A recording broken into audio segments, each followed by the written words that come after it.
Put God first. Put God first in everything you do.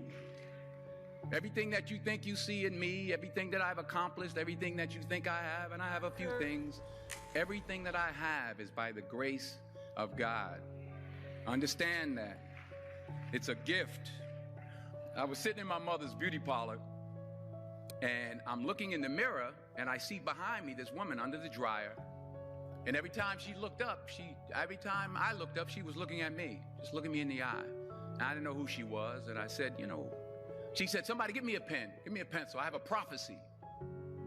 March 27, 1975. She said, boy, you are going to travel the world and speak to millions of people. Now, mind you, I was flunked out of college.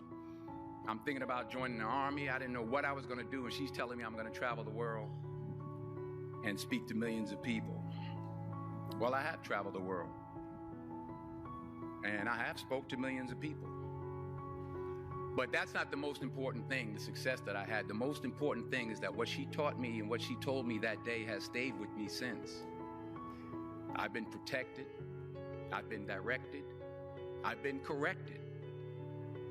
I've kept God in my life and it's kept me humble. I didn't always stick with him, but he always stuck with me.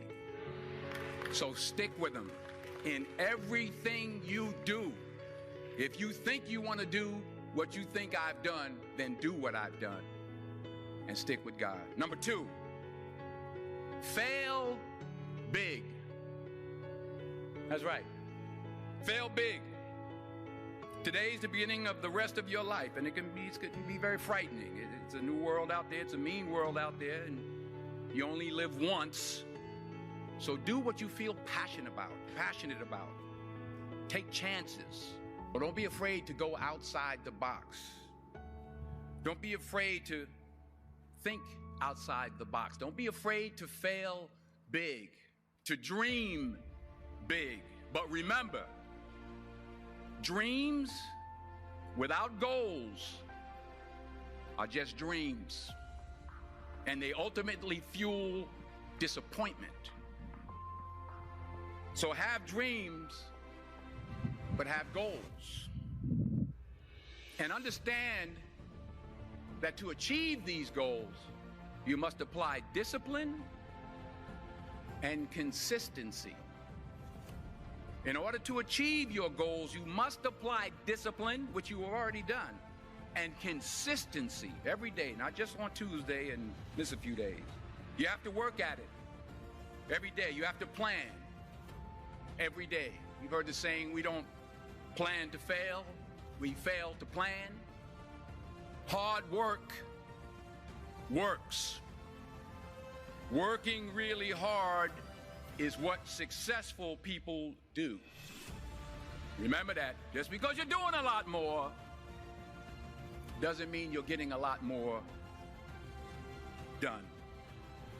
Don't confuse movement with progress.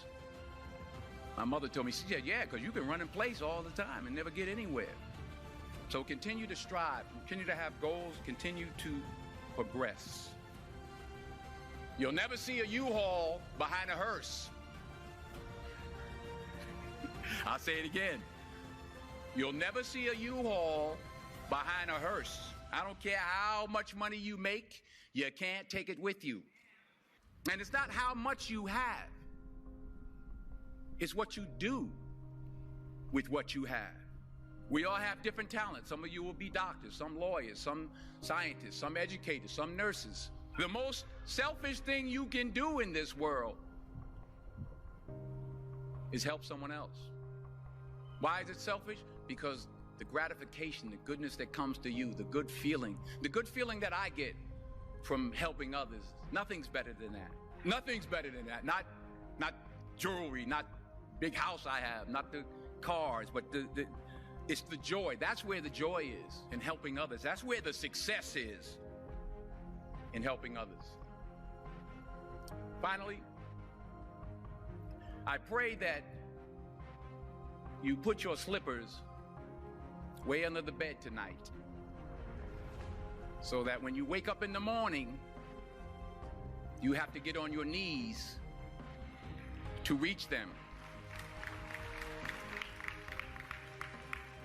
And while you're down there, say thank you for grace.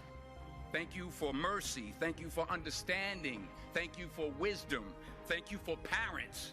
Thank you for love. Thank you for kindness. Thank you for humility. Thank you for peace. Thank you for prosperity. Say thank you in advance for what's already yours.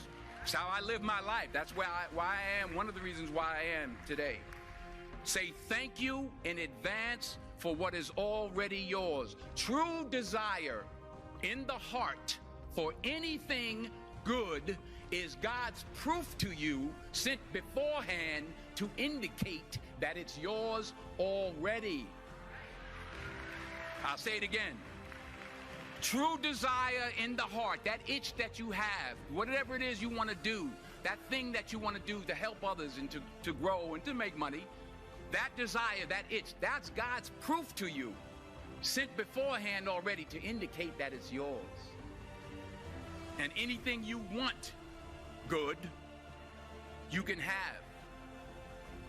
So claim it. Work hard to get it. When you get it, reach back. Pull someone else up. Each one, teach one. Don't just aspire to make a living.